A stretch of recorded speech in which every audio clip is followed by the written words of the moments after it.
la génération à laquelle nous appartenons, mon ami Alexis, l'ambassadeur, c'était une génération qui est née après Staline, au début de l'ère post-stalinienne. Et c'était une génération très heureuse. Et une génération qui voyait et qui ressentait que les chemins étaient ouverts, qu'il y avait des possibilités, que le chemin était au fond libre. Oui, dans le cadre du système, mais le système donnait beaucoup de possibilités d'éducation, de promotion, de voyage, et nous avions une vie qui de l'étranger semblait une vie dans un système totalitaire, mais nous, on ne le ressentait pas de cette façon. Je n'ai pas vécu sous Staline, mais je sais de mon père et de ma mère que oui, il y avait le côté stalinien de la vie, mais il y avait aussi le côté populaire de la vie. Parce que quand on parle de Staline en Russie, on oublie qu'il y avait un peuple énorme qui existait avec ses amours, avec ses malheurs, avec ses naissances, ses enfants, ses conquêtes, ses réussites. Tout cela existait. Et voilà tout ce côté populaire de la vie de l'Union soviétique sous Staline. Il est absolument absent de toutes les études que j'ai lues sur Staline, parce que quand je les racines du totalitarisme, bon, la dame qui n'a jamais été, je veux dire Hannah Arendt, peut-être vous en avez entendu parler, elle n'a jamais été en Union soviétique. Et bon, elle voit ce côté politique de la chose, mais la vie ne se réduit pas à la politique, la vie est plus large. Et donc, voilà, nous avions le sentiment de cette liberté, nous avions le sentiment de ces possibilités, nous avions ce sentiment de cette liberté intérieure. Et quand nous sommes rencontrés avec Nina, c'était deux êtres libres, heureux, qui étudiaient chacun. Moi j'étudiais la diplomatie, Nina a étudié l'art artistique. Et je sais que ça a formé toute une génération de Russes qui jusqu'aujourd'hui représentent le pays, qui jusqu'aujourd'hui ont de l'influence une grande influence décisive sur le futur de la Russie, bien qu'on ait eu ce changement de système politique et de système de pouvoir. Mais justement, c'est ça, je pense, devient le sentiment que la Russie est un pays capable de surmonter les difficultés, de progresser et d'avoir du succès dans des domaines différents. Je me rappelle une fois, on m'a invité à Berlin dans un journal allemand, c'était, je pense, le Bild, qui est édité par une grande maison, Springer, voilà. Et un observateur, un columniste de Bild, m'a rencontré. C'était un personnage assez connu, il était conseiller de Helmut Kohl, autrefois. Il m'a dit, écoutez, je veux faire toute une page sur votre... J'étais à ce moment-là un observateur de télévision très connu en Russie déjà.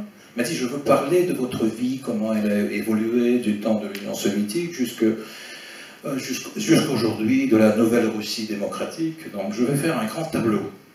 Et je suis mis d'accord avec le rédacteur en chef du journal que ça sera une grande interview importante. Et on a parlé 2 heures. Parlé 2 heures, mais il me demandait toujours ce qui était mauvais dans ma vie. Et je lui disais ce qui était bon dans ma vie.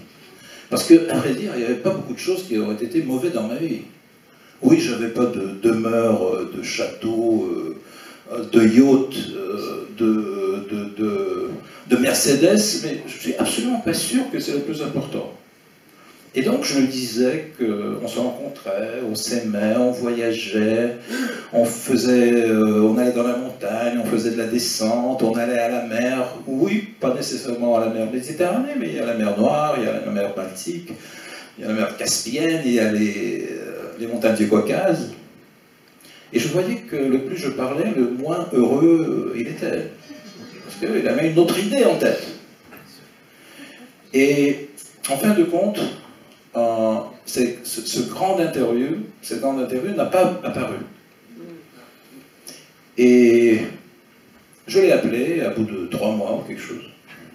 Il m'a dit oui, la semaine prochaine, il y aura quelque chose qui va être publié. Et la semaine suivante, j'ai reçu le journal, le Bild, où il y avait un article comme ça. Il est appelé « L'homme qui est venu du froid ». Et vous savez qu'il y a un roman de John le Carré, L'espion, qui est venu du froid. Et quand je l'ai lu, j'ai vu qu'il a rassemblé tout le côté négatif qu'il a pu retirer de mon discours, et il a laissé de côté toutes les autres choses. Et voilà, je veux vous dire que notre vie était complètement l'inverse. Et j'ai compris que ce côté positif de l'Union soviétique, de la Russie d'aujourd'hui, il n'est pas demandé par les médias occidentaux. Ils veulent avoir une autre image. Et tout ce qui n'entre pas dans cette image est considéré comme quelque chose qui ne doit pas avoir place sur les pages des journaux ou bien à la télévision et tout ça. C'est important pour comprendre ce livre. C'est un livre sur la survie. C'est un livre sur les gens heureux qui se sont trouvés dans une situation existentielle, dramatique, une situation frontalière. Ou bien c'est la survie, ou bien c'est le néant. Et justement, voilà ce côté positif, ce côté créateur qui existait en Union soviétique. Il a imprégné les personnages de ce livre. Vous allez le voir par vous-même.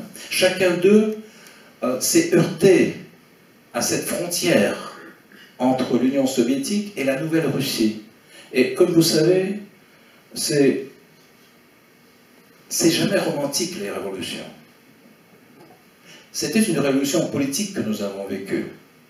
Et quand je voyais la presse américaine dire « Ah, voilà, quel bonheur, voilà, le grand démocrate, le président Yeltsin », je disais « Oh là là, mais... » Les choses se passaient tout à fait différemment en Russie. C'était une révolution, une secousse monumentale, et très dramatique, tragique pour beaucoup de personnes. En 1995, la longévité de vie d'un homme russe, c'était 56 ans. À cause de la guerre en Tchétchénie, à cause de manque de travail, à cause de la rupture du système, parce que les usines cessaient de fonctionner, les gens se trouvaient dans la rue, les instituts scientifiques ne fonctionnaient plus. Donc c'était vraiment une révolution. Et elle était sanglante, mais pas parce qu'on tuait les gens, mais parce que les gens en mouraient de cette révolution, des conséquences de cette révolution. Et là, on parle des gens qui ont survécu. Nina parle d'une jeune fille qui a survécu. Elle parle des gens qui l'entouraient, qui ont survécu. C'est un livre sur le côté fort de la psychologie russe et sur le côté fort du caractère russe. Et je pense que vous allez l'aimer. Merci.